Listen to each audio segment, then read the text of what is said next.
People have been requesting that I talk about tanking, so I guess I'm just going to talk about full support, healer, and tanking. I don't want to talk about DPS, honestly, because DPS is a cesspool of like sadness and expectations that people have of you that I really don't want to talk about and discuss.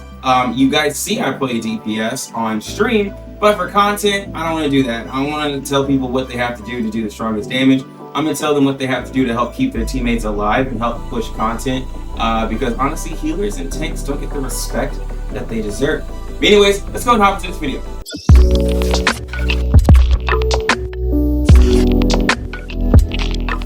Alright guys, so first to really talk about what is a tank, I'm going to bring it to the basics. What is a tank? What does a tank do in an MMORPG situation? I'm so glad that you asked. A tank is typically a person that has a high amount of health, high amount of resistances and defense, and is able to kite an enemy or to taunt them, right? In this game, we already have accessibility to get high amount of health. You can also get high amount of resistances. The only problem, right, is taunting. You have to figure out your sources of taunting, right? Taunting is basically where you're able to grab the attention of an enemy and have them focus on you. That way you can take the pressure off of your healers and your DPS. That way they take less damage. That is one of your supportive roles. A lot of you are probably wondering, like, why are you talking about this? Because a lot of people don't know this. A lot of people don't know the MMO tactics, and a lot of you have been glad to talk about this. A lot of you like that I talk about this on my videos because, yes, it's a gacha game. Yes, you can play whatever you want. You do that. But for those who are wanting to take this game to its actual MMO, you need to understand the roles. So for the tank role, to help benefit with your taunting, your high health, damage reduction, you do have the resonance. Equipping 2 defensive type weapons increases your damage reduction, your shatter, and your aggro. And then in team play, you further boost your damage reduction. So you're getting 45% when you're playing with the team, 60% shatter, and aggro by 800%, right? This is very important to help you not die. There are certain mechanics, especially in like Frontier Clash, where you will die. Like, the bosses are hitting you for like 500, 600,000, and gonna be more here soon. So you want to make sure that you can live, right? So you want to make sure that you have proper resistances. You want to have the health, everything like that to help keep your character alive. All right, guys. So here are all the tank weapons. I'm just gonna go over them real quick, like I did before in healing weapons, and then I will individually go over these characters and talk about their combos, talk about their skills, what makes them great, everything like that. But we're just gonna do a brief, like, just overview on these weapons. Just kind of give you a general idea of the weapons. We're gonna start with SR NA. She is a Frost user, Shatter of 10, Charge of 6. So A in Shatter, B in Charge.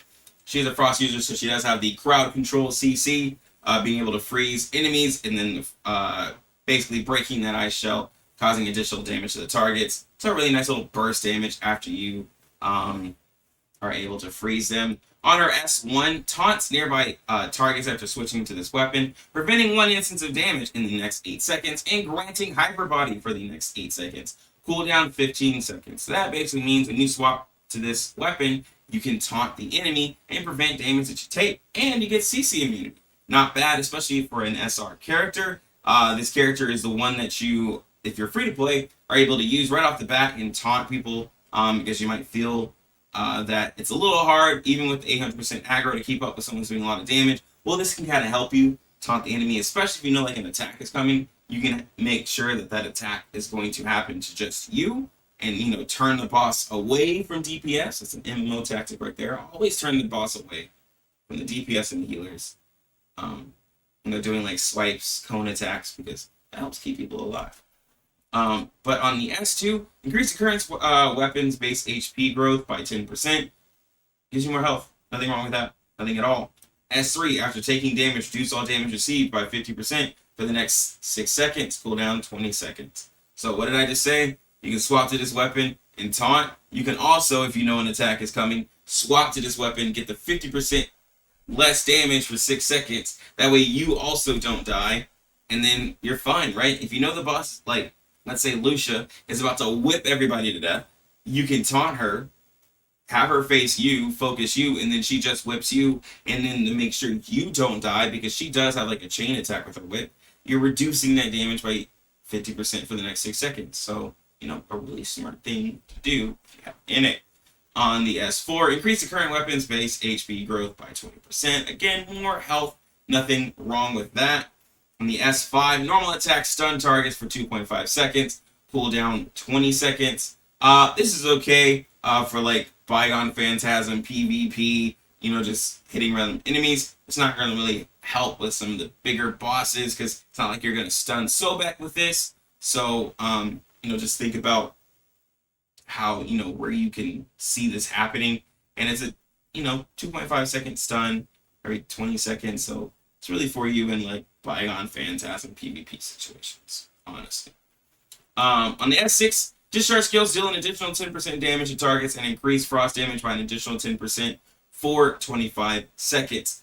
This is really effective if you're wanting to do a little bit more damage with NA. Also, I need to see if this increases damage when you swap weapons. It doesn't say anything about canceling it, right? But like if you swap weapons, you can use this, and this makes it really effective for the Frost team. If you're wanting to run like, maybe Meryl, NA, and Frigg, you can totally do that. Or if you're going to run Meryl, NA, and Saki Fua when she comes in the future. But, just something there, extra 10% damage, 25 seconds. Not bad, honestly, off of a discharge skill. Right? Next up is Huma, a really great flame tank. Is able to also taunt, give damage reduction, and can also switch up the way that she plays. She has a shield that can become an axe, which the shield is going to be more for tanking, and the axe is going to be more for damage, which is honestly really cool. She's a flame user, so she does have the dot damage in her kit, and she's able to also reduce healing. A really, really strong character with that, especially for PvP, to reduce the healing on people for those pesky Nemesis and Coco Ritter users. But gain a stack of strong shield upon casting discharge, seething rage. Using a dodge skill or a branch skill while in shield form grants a stack of strong shield, which grants 10% damage reduction for 15 seconds and stacks up to 3 times. So that is 30% damage reduction for 15 seconds, which is amazing. Can just help you just not die, honestly. And then when you switch to the axe form, after doing all that, maybe you break the shield, you can stack sharp axe stacks, each of which increase damage by 15% for 15 seconds. So now you're doing massive damage with Huma, and you're able to just smack them up with that axe, which axe combos are really nice, honestly. 2-star is increasing your base HP by 16%. Again, nothing wrong with that, especially when it leads right into the S3. Well, basically, the damage that you do on your shield, you deal additional damage to the target based off of 4% of your current HP. A lot of us are at 300,000, 400,000, some of them 5, some people even 6. 4% of your HP is a lot. That's where you're doing 15, 20, 25k extra damage on your attacks, and there's no cooldown to this. That is huge. That is amazing. Yeah, the shield does less damage than the axe, but this is adding a lot more to pretty much catch it up. This is an amazing star. Honestly, an amazing star. On the 4-star, wish it would have been health, but it's attack. It's fine. It's whatever. Helps you do more damage, 32% extra base attack growth. On the 5th star, this one's a little interesting.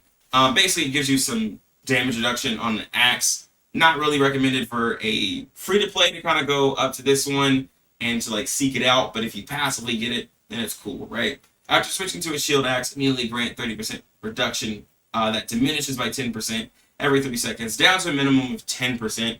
Switching weapons cancel this effect, so it just gives you like really nice, like I guess, damage reduction that after 9 seconds goes down to 10%. Again, not something I would say is necessary for a free-to-play to like really shoot for, but if you like miss a pity or something, God, I hope you don't miss a pity, but if you do, not the worst thing to happen to you, especially because you can go into the 6-star, which enhances your conversion skills, shield conversion enhancement, increased damage dealt by 60%, and expands the radius of the flame zone by 30%. Then on the axe conversion enhancement, does not share cooldown with shield version, for the next 5 seconds after using the skill, turns all damage received into HP up to a maximum of 15% of the user's max HP. So like I talked about, we're looking at people with 400,000, 500,000, 600,000 health. Let's say for 400,000, you take half of that, not half of that, 10% of that, that's 40%. 5% of that, that's, Jesus guys, I just did terrible math. You take 10% of that, that's 40,000, and then half of that is 20,000, and then it's 60,000, is what I was trying to say. That's 60,000 damage. 60,000 damage that you receive from enemies that you can add into HP. I'm so sorry, I just messed up all of that. Math be hard. Anyways, let's move on to Meryl, the queen. Stupid PvP. She's annoying. We all know PvP. She's just straight up annoying. I do have mine at 5 stars. So her shatter is a little higher than most, but it does show an SS and shatter with a 16 shatter rate and a terrible charge at 4. But she's a really great character for crowd control because she's a frost user and she's able to prevent movement from enemies. But I do want to point this out actually for Meryl users, guys. Try to use your Meryl in a little bit better situations. Your teammates can't just walk through your Meryl walls because it's a physical object. So you sometimes lower DPS and lower healing and lower just being able to move around because you're just throwing your ice rings everywhere.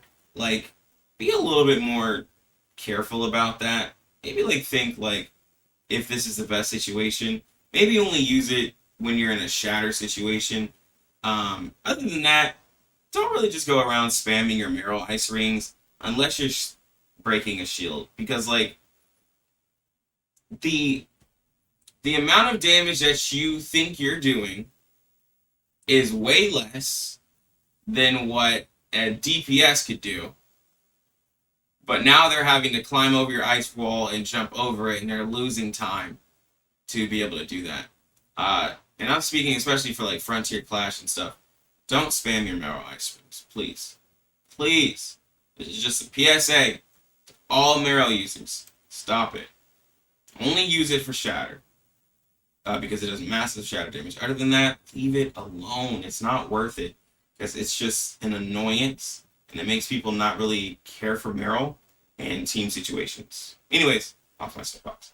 But she has Frost. She can freeze enemies. Same thing I said with NA, CC, everything like that, right? On the S1, increase shatter by 15% and restore 10% of HP after shattering the target's shield. This is really nice. It gives you a form of sustain after you shatter targets, especially for you in Bygone Phantasm, Joint Ops. You can kind of sustain yourself with this weapon. So you might think about that if you're running a full tank setup. 3 tanks, you can use Meryl to sustain that. 10% of HP is a lot, especially if you're at 500,000 damage. That's 40,000, 50,000 extra healing on shattering just one shield. Imagine if you shattered multiple shields with your damage. And then S2, increase weapons-based HP growth by 16%. Extra health, nothing really to say there. S3, upon switching to the weapon, gain an ice shield equal to 10,000. Oh my god. 10% of max HP. It's really early, guys, for me. Cooldown is 20 seconds. So basically, when you swap to it, you get the extra shield. Really nice to help you just prevent just taking more damage than necessary. Again, that's an extra 40,000, 50,000 extra HP basically that you just add onto your health bar. And then the ice shield lasts up to 10 seconds. So in case you don't get immediately smacked around, you at least have it for a little bit until enemies are hitting you for you swapping to that weapon. On the S4, increase your HP by 32%. So if you remember, with Huma, she had the attack, because Huma's more so a bruiser. Meryl's really all about having health because it really helps with her shield, which I like that. I like that she has health. Because that shield is really effective for her kit, right? Because in the S5, Increase damage and shatter by 50% while the shield is active. You have a 10-second shield. That means you have 10 seconds, possibly, of increasing damage and shatter by 50%, right? While the shield is active. You already have really high shatter, especially when you get the SARS up. So you're able to do massive shatter damage and a big burst. While hers is kind of like dot shatter damage, Meryl is going to give that burst shatter damage, especially when you combine her with Frigg. It is insane. On the S6, upon switching to the weapon, gain an ice shield equal to 20% of max HP and immune to controls when shield is active. Cooldown 20 seconds. The ice shield lasts up to 10 seconds. So what is that telling you? On S6, you get a 30% HP shield upon switching to the weapon, and you're immune to controls when the shield is active. That means you don't get smacked around. This is every 20 seconds. So, just saying, when you want to do shatter or you're in a certain situation, you can swap to Meryl, do your shatter because you have the extra damage, wait till the shield is over, then swap back with somebody else. Again, another weapon that is really, really wanting HP, getting extra shields. There's another thing you can do about that. When I talk about Meryl, I'll talk about some matrices that work with her to get an even bigger shield. But this is really cool, honestly. A kit that just gives you a shield to help protect you. It just adds on to more health. We talked about Huma, just adding on a bunch of damage reduction. We talked about NA, able to give you just ignoring damage.